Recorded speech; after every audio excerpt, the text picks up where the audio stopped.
বাবা হারা ছেলে আমি, মা আমার আপন। বলো কোথায় যাই রে,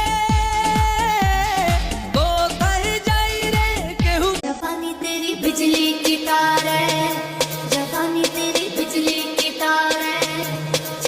আমি সবচেয়ে বেশি আমার ভাগ্যকে ভয় পাই, কারণ আমার পছন্দের জিনিসগুলো। এই ভিডিওটা সর্বকালে সেরা ফুটবলার লিওনেল মেসিকে নিয়ে। একদল সমর্থক 2008 সালে মেসিকে। ছোট ইউজার যারা আছেন আপনারা খুব ভালো ভিডিও করেন, অথচ লাইক ভিউ পাচ্ছেন না, তাহলে আপনাদেরকে বলবো ভাই কখনো চোরি চোরি मैंने तुमसे प्यार किया है।